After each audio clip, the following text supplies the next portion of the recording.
At 8:30 on the morning of June 6, 1944, Lieutenant General Omar Bradley stood on the bridge of the USS Augusta and watched the sea turn red. For months he had rehearsed the invasion on maps and chalkboards, rehearsed success in his head, rehearsed triumph in the minds of his men. Yet now the cold reality shimmered through his binoculars. Omaha Beach was dying before it had even taken its first breath. He could see bodies spinning in the surf like driftwood. Landing craft burned with men still inside them. The air stank of fuel and cordite. The rising tide washed over helmets, rifles, and corpses alike. German fire had not slackened since dawn. In fact, it had intensified. Bradley knew he had promised these soldiers, many barely shaving age, that naval guns would smash the defenses before they touched France. He told them they would face broken men with brittle morale. Instead, nearly 2,000 Americans lay dead or dying within sight of their commander. His staff watched him in silence. The thought that crept into Bradley's mind was not cowardice, it was sober calculation. Evacuation. Pull the survivors off Omaha. Redirect the coming waves to Utah or gold. Admit that the American assault had failed before it had properly begun. But Bradley could not see what was happening in the chaos 8 miles away. He did not see the 51-year-old general with bad knees and a battered heart climbing out of a landing craft. He did not see the old soldier who walked across the sand as though bullets did not exist. He did not yet understand that Omaha, bleeding and broken, was about to turn. The British had doubted the Americans from the start. Their skepticism was not petty jealousy, it was born from scars, Dunkirk, Singapore, the desert. Field Marshal Alan Brooke, chief of the Imperial General Staff, had watched their empire humbled again and again. In his diaries he respected American factories, but he did not trust American soldiers. They were untested. Green. Optimistic in ways that frightened men who had already buried too many comrades.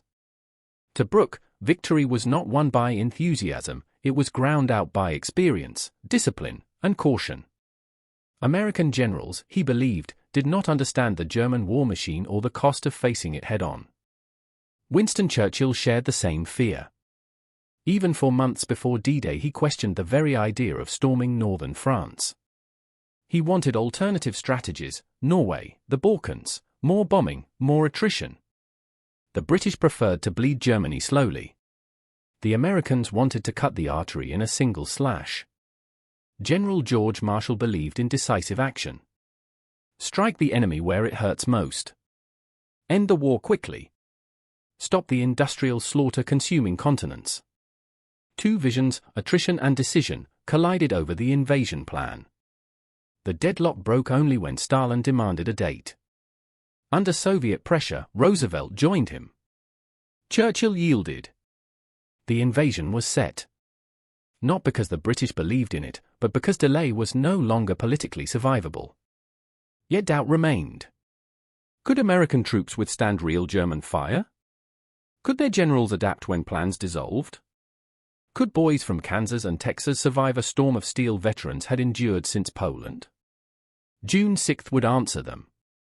The gap between British and American armies was cultural as much as professional.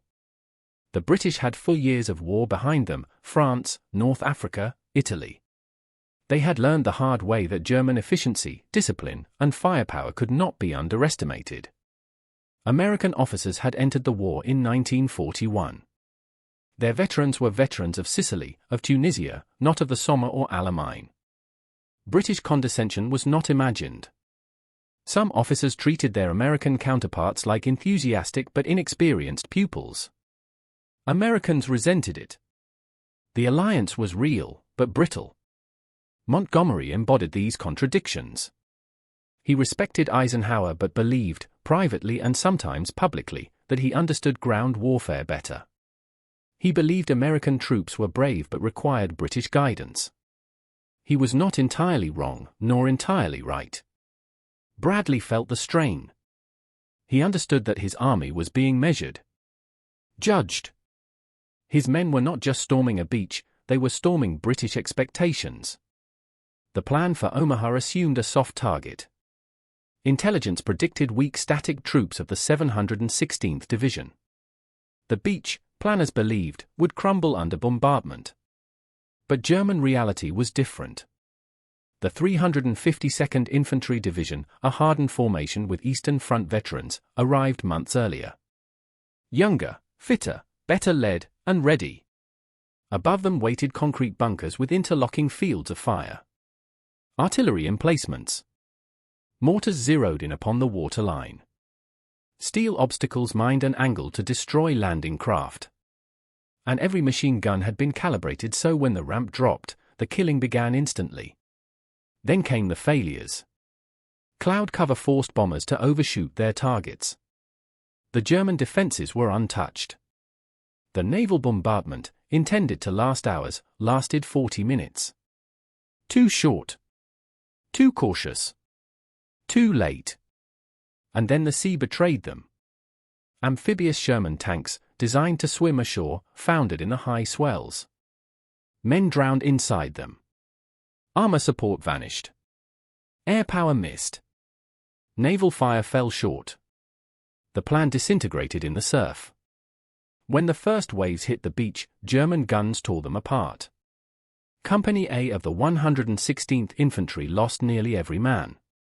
The tide soaked rifles. Sand offered no cover. Craters meant for shelter did not exist. Officers were killed before they could even shout orders. By 8:30, the official schedule said the Americans should be a mile inland. They held 10 yards. Some soldiers froze, unable to speak or move. Others clung to steel obstacles, refusing to leave the only protection in sight. Medics crawled through hell to reach the wounded. The wounded screamed for help that could not come. Bradley looked upon this maelstrom and weighed catastrophe. He could not know that in this inferno a different kind of leadership was landing. Improvised, ferocious, reckless, yet essential. He could not know that men would soon act without orders, without plan, without hope, simply because dying in place was no longer tolerable. Omaha was on the brink. But it was not finished. Not yet. When the first landing craft ground against the shingle and the ramps dropped, the gap between planning and reality became brutally obvious. Men expected to see shattered fortifications and stunned defenders. Instead, they faced intact strongpoints, untouched barbed wire, and machine guns already firing. The naval and air bombardments, which had been assumed to neutralize or at least degrade German defenses, had done little more than scuff the concrete bunkers and scatter debris. The tide, rising faster than predicted, swallowed mines and stakes, concealing them just beneath the surface.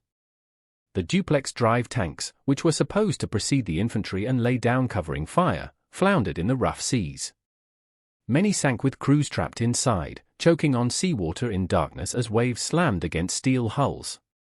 The infantry, deprived of armored support, approached the beaches without the firepower leverage they had been promised. The Germans of the 352nd Infantry Division had been prepared for precisely this moment. They were not raw recruits. They were combat veterans, reinforced by coastal artillery and machine gun companies who had spent months studying the terrain. Their forward strongpoints, positioned on ridges and cliffs, enjoyed commanding fields of fire. They had carefully pre-sighted kill zones, mapping out arcs where machine guns could sweep without obstruction.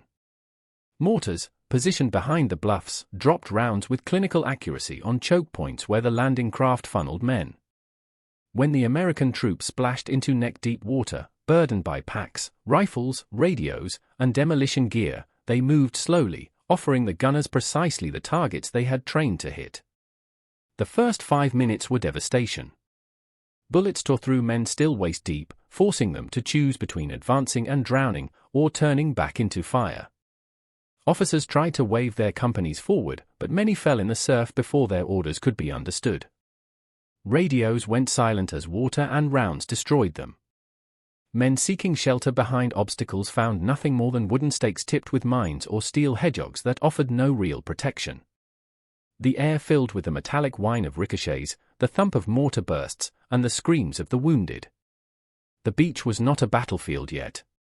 It was a killing ground, and nobody could pretend otherwise. At sea, commanders watching through binoculars struggled to piece together what was happening. The smoke and spray obscured the coastline. It was difficult to tell whether units were advancing or simply dissolving.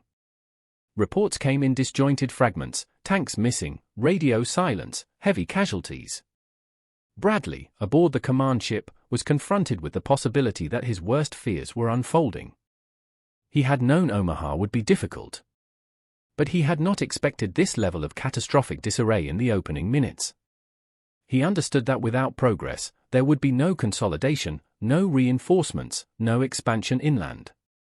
The realization pierced him with cold clarity: if the beach could not be secured, the entire invasion timetable would collapse. Other beaches might succeed, but the breach would be incomplete, the lodgment unstable. For the men pinned down on the sand, the situation was almost incomprehensible. Training had prepared them for noise, smoke, and fear, but not for the sensation of helplessness. The instinct to seek cover was overwhelming. Yet there was no cover. The flat expanse of sand offered only the illusion of safety. Machine gun rounds kicked up spurts of grit around helmets, tearing through packs and webbing. Medics struggled to reach the injured, only to be cut down themselves. In this maelstrom, discipline wavered. Some men froze, paralyzed by terror. Others crawled forward with grim determination, not out of courage, but because they understood that survival required movement. The difference between those who lived and those who died was often measured in feat, not heroism. The German perspective, at this stage, was one of grim satisfaction. Their doctrine emphasized annihilating the invader at the water's edge, and the initial results seemed to validate it. Machine gunners, working in shifts to avoid barrel overheating, raked the beach. Observers called out corrections to mortar crews, adjusting fire to intercept clusters of soldiers. Officers monitored ammunition stocks but remained confident. They believed that they could sustain this level of fire long enough to break the assault. They did not yet appreciate the scale of the Allied build-up offshore. They saw what was immediately in front of them: scattered survivors, wrecked vehicles, and disorder. It looked like the prelude to a failed attack. Yet even in that chaos, the seeds of recovery were present. Small groups of Americans, often leaderless, disconnected from their companies, began to act on initiative rather than instruction. Sergeants assumed command when lieutenants fell. Engineers, though suffering heavy casualties, crawled forward to assess obstacles. Naval gunfire spotters, operating under horrific exposure, tried to relay coordinates for counter-battery fire. It was disorganized and costly, but it was movement. Those incremental acts pushed the battle away from paralysis. Back at sea, naval officers debated whether to risk firing closer to their own troops. The fear of friendly casualties was real, but so was the recognition that without suppression, nothing would change. Destroyer captains, some acting on initiative rather than explicit orders, began maneuvering closer to shore. This was a pivotal moment, though few understood it at the time. Naval gunfire, applied decisively, could disrupt German fire positions enough to relieve pressure. But the decision required courage and a willingness to accept responsibility for potential tragedy. On land, one of the most critical developments was the reappearance of leadership in the midst of chaos. Officers and NCOs who survived long enough to assess the terrain recognized that massed formations were impossible. They began guiding small units toward dead ground, shallow depressions and folds in the landscape invisible to German gunners. These areas offered just enough shelter for regrouping. The ascent toward the bluffs began not as a coordinated attack but as the aggregate of dozens of small initiatives. It was not dramatic. There were no banners, no trumpets. Just men crawling, inch by inch, because to remain still was to die. Cota's landing, which came after the first waves had been mauled, provided a focal point for renewed effort. When he realized the extent of the destruction, his instinct was not despair but action. He understood that leadership on that beach required visible presence. He walked upright not because he was fearless, but because he knew that if he crawled, others would remain down as well. His command voice cut through the din, rallying fragments of units into composite assault groups. His directive, adapt tactics to the terrain, breach wire, bypass strong points, began shifting the dynamic. His actions demonstrated a truth of battle. Leadership is not merely giving orders, but shaping the will of men through personal example.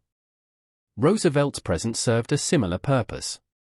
As a brigadier general landing with the first wave, he embodied shared risk. His calm demeanor, directing traffic, reorganizing companies, issuing orders with deliberate clarity despite the shells bursting nearby, created a psychological anchor. Men looked to him and understood that the situation, though desperate, was not hopeless. By mid-morning, exhaustion had set in on both sides. The Germans were confident, but starting to confront ammunition depletion and the physical strain of continuous firing. The Americans were blooded, but beginning to probe the defenses. The outcome was still uncertain. The beach was still covered with wreckage and bodies. But amidst that carnage, a shift had begun. The Americans no longer appeared as a broken assault. They appeared as a wounded but relentless force, refusing to concede.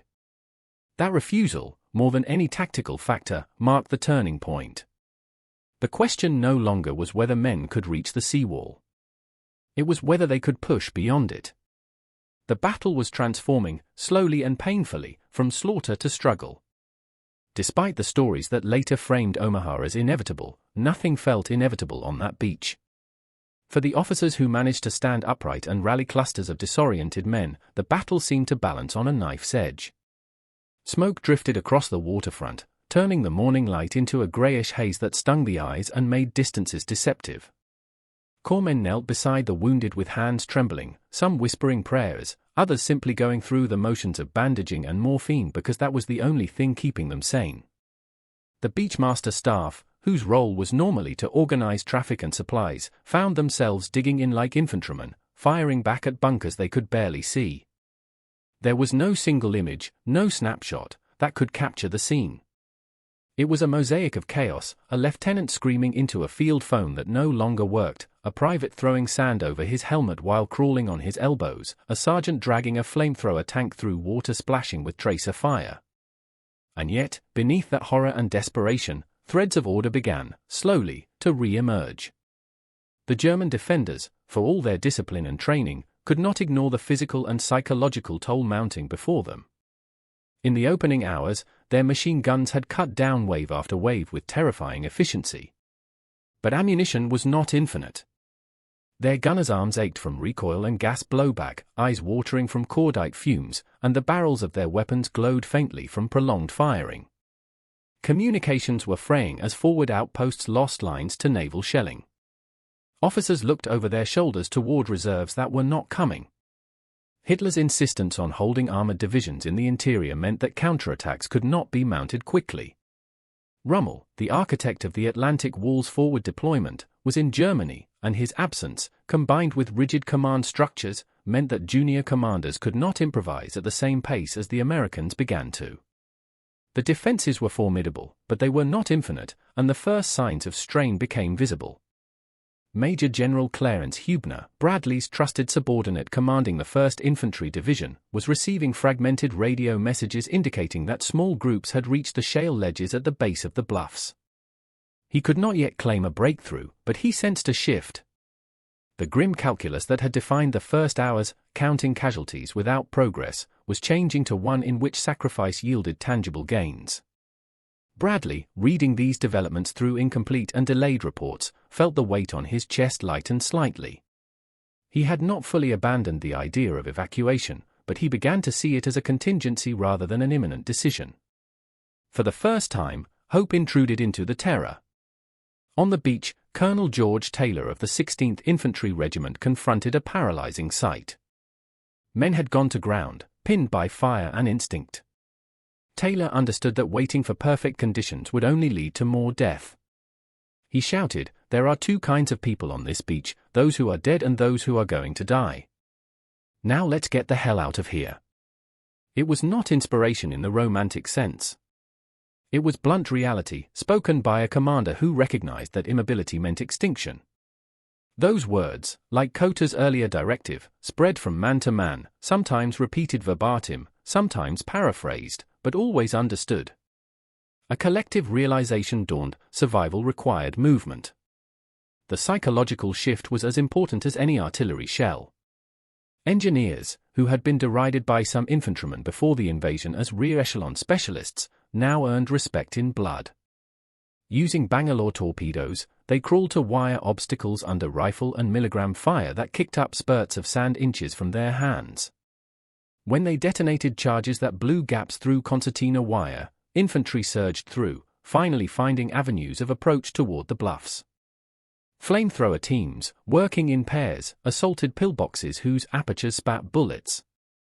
The liquid fire forced gunners back, allowing grenades to be thrown into firing slits. These were not cinematic heroics. Some flamethrowers malfunctioned, igniting their operators. Some Bangalore charges failed to detonate. But enough succeeded to create openings. At sea, naval officers who once hesitated to fire so close to friendly forces changed posture. The destruction they risked was preferable to allowing the killing to continue unchecked. Destroyers advanced to dangerously shallow depths, scraping bottom in some cases, to bring their guns to bear with direct line of sight. Their shells smashed into casemates and trenches that, until then, had been nearly invulnerable. German machine gun nests that had inflicted terrible damage were silenced one by one. The change was not instantaneous, nothing in combat is, but the cumulative effect was unmistakable. The defenders found themselves losing the initiative. In the midst of these incremental gains, individual acts of leadership created coherence. When Roosevelt Jr. limped along the beach, men recognized not a mythic figure but a human officer who shared the same exposure and fear. His calm, ordering engineers to mark exits, directing medics to safer ground, pointing assault teams toward navigable draws, kept panic from spreading. Cota, similarly, moved beyond symbolic gesture and supervised breach teams, adjusted fire support, and coordinated movement up the bluffs. Air leadership was not improvised bravado, it was experience applied under catastrophic conditions.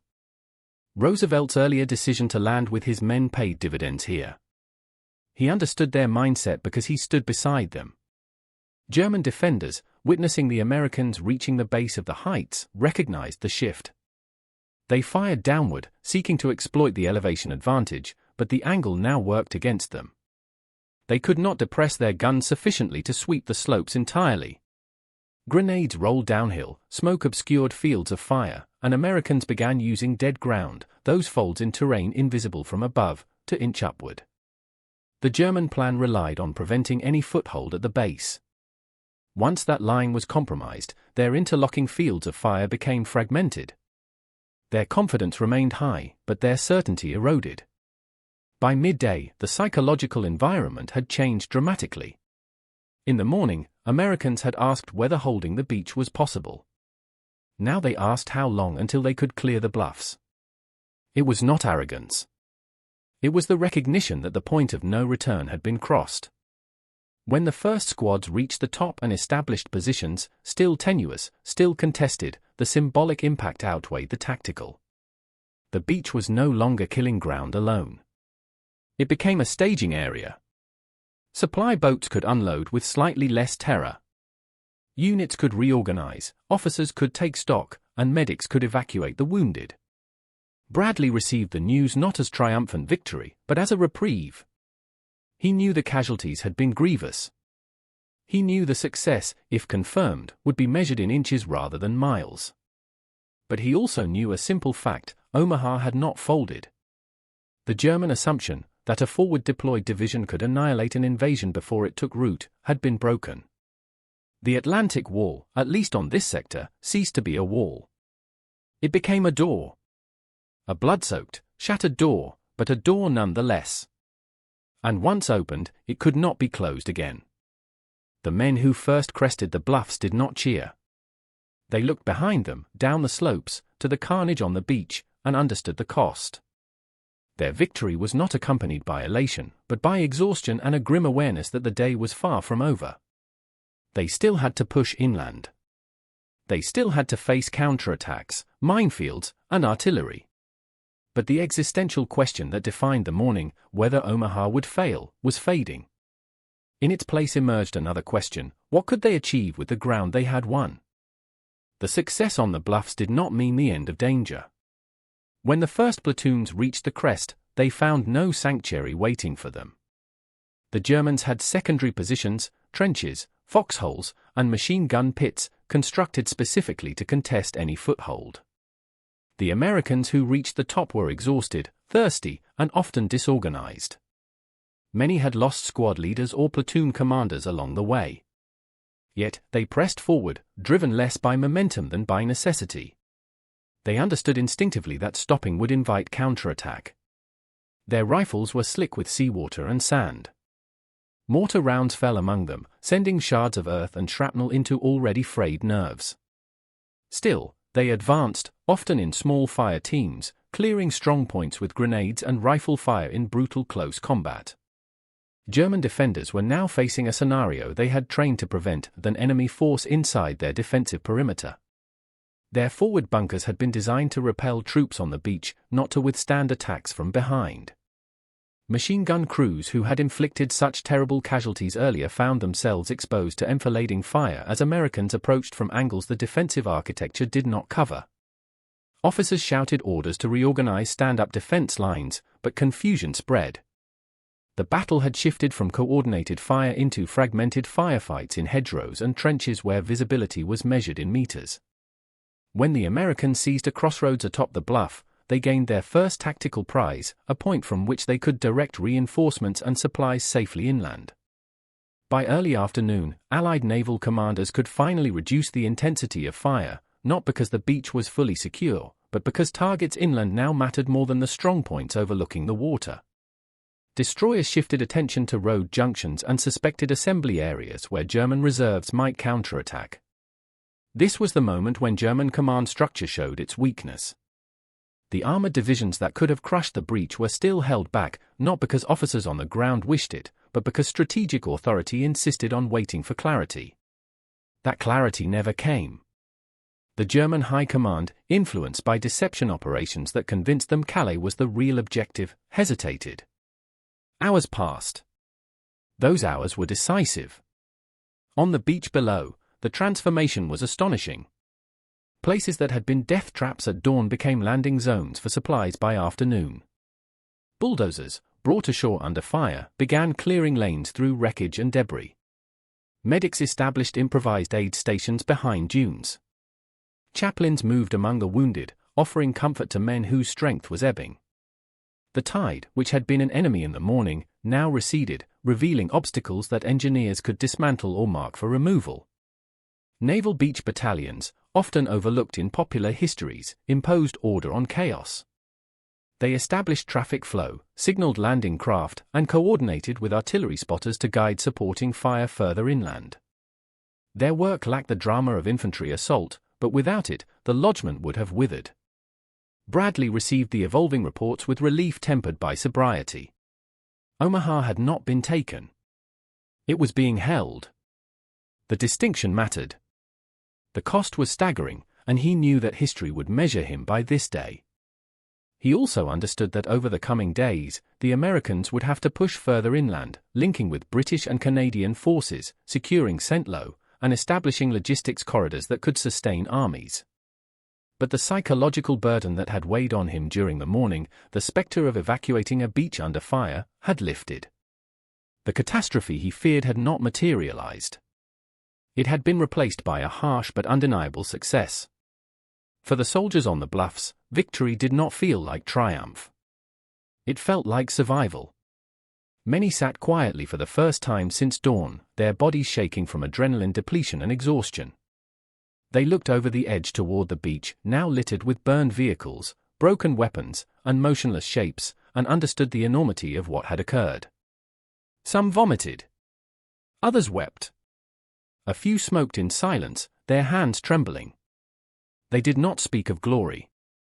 They spoke of friends lost, of officers whose absence felt strange and unreal, of the shock that they were still alive.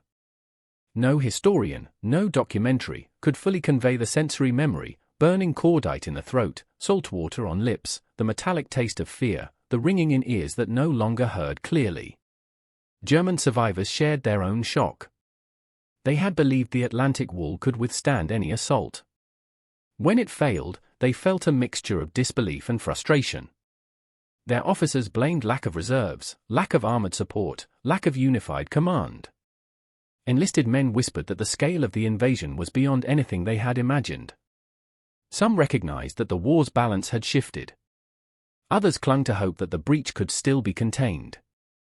But even as they contemplated counterattacks, the truth was clear: the defenders had lost control of the beachfront.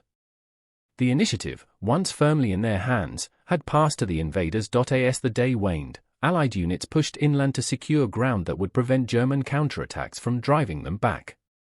Engineers marked fields for mines. Artillery observers found vantage points to direct fire deeper into Normandy. Communications teams established lines to coordinate between beach and front. The battle's character shifted from desperate assault to strategic consolidation. What had begun as a near disaster evolved into a foothold, narrow, precarious, costly, but real. In war, reality matters more than rhetoric. And the reality was that the beachhead existed. Historians would later debate every detail: whether the bombardment should have been longer, whether tanks should have been launched closer to shore, whether intelligence on the 352nd Division had been ignored. Scholars would analyze logistics, doctrine, leadership. They would study Bradley's mindset, Cota's improvisation, Roosevelt's courage. But the men who lived that day would remember something more immediate: the overpowering sense of futility that turned into grim determination, and then into accomplishment. They would not describe Omaha as a triumph. They would describe it as a trial. They would say that nothing worked as planned, yet enough worked to change the course of the war. As night fell, the battlefield quieted. The surf washed against the sand, carrying fragments of equipment and the detritus of battle. Fires smoldered on the bluffs. The sky glowed faintly from tracer rounds and distant artillery in the interior. The wind carried voices, orders, prayers, calls for medics. The living tended to the wounded and counted the dead. They dug in, knowing the enemy might counterattack, knowing the cost of failure would be paid twice over if they were pushed back. But they also knew something profound: they had endured the impossible. Omaha Beach would be remembered for its bloodshed, for the chaos, for the bravery and the horror. It would be studied as a symbol of costly success. But for the men who fought there, memory was not a symbol. It was vivid, visceral experience. It was the knowledge that they had faced a situation on the brink of collapse and had not broken. It was the understanding that their actions, small and large, deliberate and accidental, had shaped history. They had forced a breach in a fortified coast, and behind that breach, an entire continent's future unfolded. The next days would bring hedgerow fighting, armored clashes, and the grinding advance toward Cherbourg and Caen. The war was far from over. But the question that had haunted the Allies for years, could they return to France and stay, was answered. The cost was immense, and the scars would linger in the minds of survivors for the rest of their lives. Yet the outcome was undeniable. On June 6, 1944, on a stretch of sand that almost became a graveyard of hopes, the Allies established a foothold. From that foothold, they would advance, liberate, and ultimately defeat the regime that had plunged Europe into darkness. The story of Omaha is not defined by perfection, but by perseverance. It is defined by men who, confronted with ruin, refused to yield. It is the story of a near failure that became a turning point. And in that transformation lies the power of the day, a reminder that history is often shaped not by flawless execution, but by human will under the most desperate circumstances.